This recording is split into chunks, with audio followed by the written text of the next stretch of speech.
Assalamualaikum warahmatullahi wabarakatuh. Hai semuanya, kembali lagi dengan saya, Karina Desti Sabarahmita. Saya kelas 2023B, jurusan Pendidikan Bahasa dan Sastra Indonesia, Fakultas Keguruan dan Ilmu Pendidikan Universitas Riau. Di video kali ini, saya akan menjelaskan teori struktural dan penerapannya di dalam cerpen Dua Orang Sahabat, karya Haji Ali Akbar Nafis. Nah, pendekatan struktural sangat penting bagi sebuah analisis karya sastra.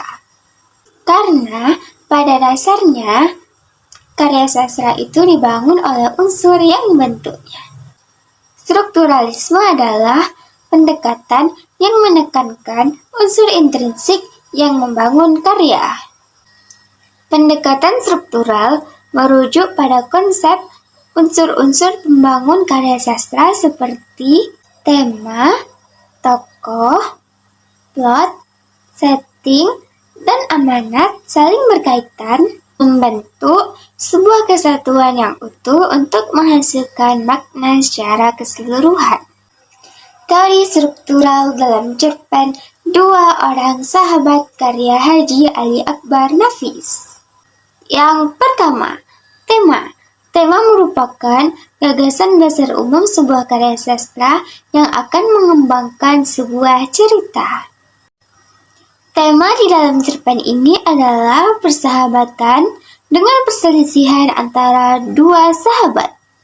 Hal ini terdapat pada konflik dalam cerpen ini yang menceritakan pertengkaran ketika mereka bertengkar karena adanya perselisihan antara dua sahabat tersebut dan juga pertengkaran tentang percintaan, keangkuhan, dan kesombongan mereka.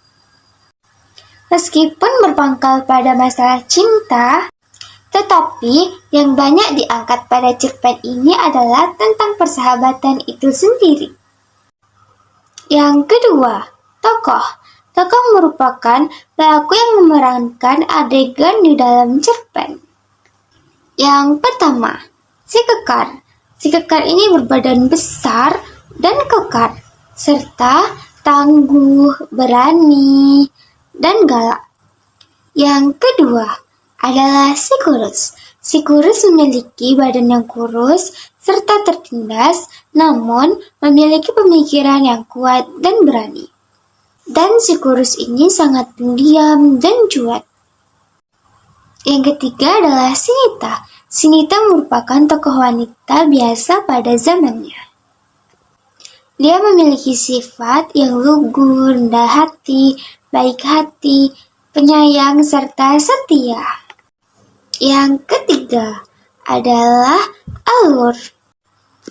Alur adalah rangkaian cerita yang berisi tahapan-tahapan peristiwa sehingga terjadi sesuatu yang dihadirkan oleh tokoh di dalam cerita.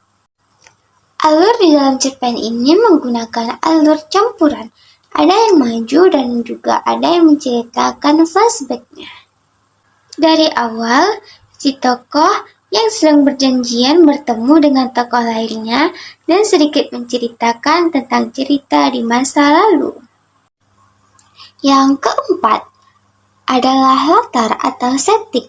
Latar adalah unsur yang membangun sebuah karya sastra sehingga dapat memberikan kehidupan pada cerita dalam karya sastra dengan memperlihatkan suasana dan kejadian.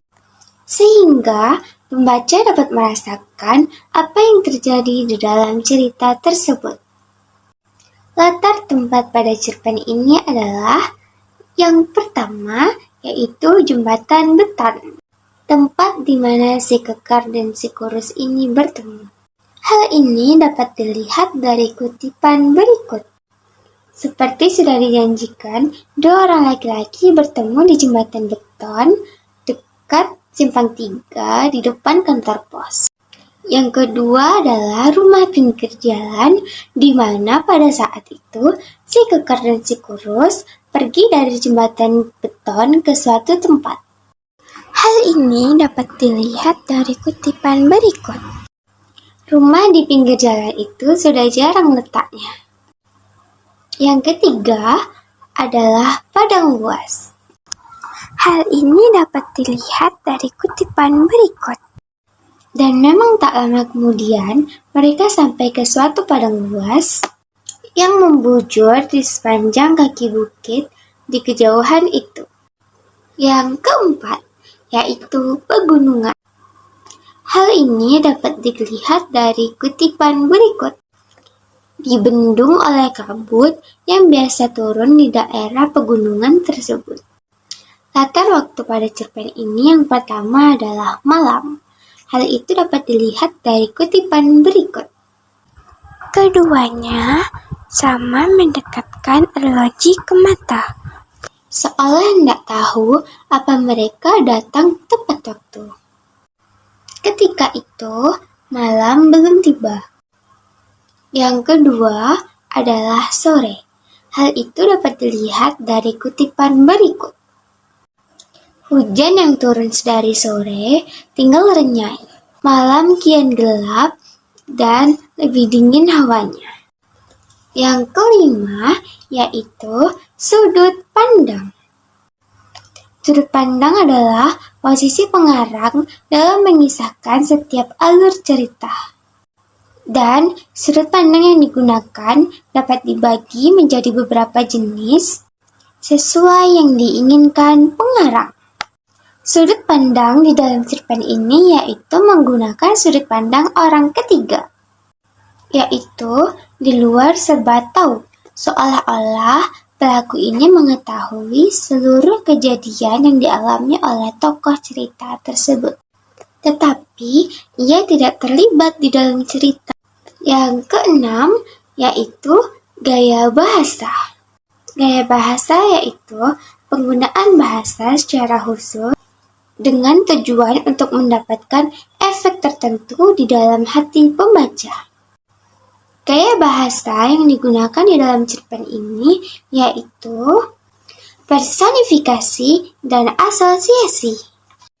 Majas personifikasi ini adalah majas yang melukiskan suatu benda mati dengan memberikan sifat-sifat manusia seolah-olah mempunyai sifat seperti manusia ataupun benda hidup. Contoh di dalam cerpen ini yaitu dingin dan tiupan angin malam. Lalu, majas asosiasi ini adalah majas yang membandingkan dua hal yang berbeda, tetapi dianggap sama. Contohnya, di dalam novel ini adalah jalan itu lenggang seperti kota yang ditinggalkan penduduk karena ada ancaman bencana. Pada kalimat tersebut adalah penggunaan perbandingan untuk menggambarkan situasi atau kejadian jalan yang lenggang dengan kota yang ditinggalkan penduduk karena ancaman bencana. Dan yang ketujuh adalah amanat. Amanat ini adalah pesan dari suatu peristiwa yang ingin disampaikan oleh pengarang kepada pembaca. Amanat ini ada yang tersurat dan ada yang tersirat. Nah, amanatnya itu adalah kita harus menjalin persahabatan dengan tulus, mulia, dan setia. Meskipun di dalam persahabatan itu tidak dipungkiri banyak sekali masalah-masalah yang menimpa persahabatan tersebut. Tetapi semua itu kembali kepada kita, yaitu sejauh mana kita memaknai persahabatan tersebut. Nah, jadi itulah penerapan struktural dalam cerpen Dua Orang Sahabat. Demikian yang dapat saya sampaikan. Semoga apa yang saya sampaikan tersebut dapat bermanfaat bagi kita semua. Saya akhiri. Assalamualaikum warahmatullahi wabarakatuh. Terima kasih semuanya. Bye-bye.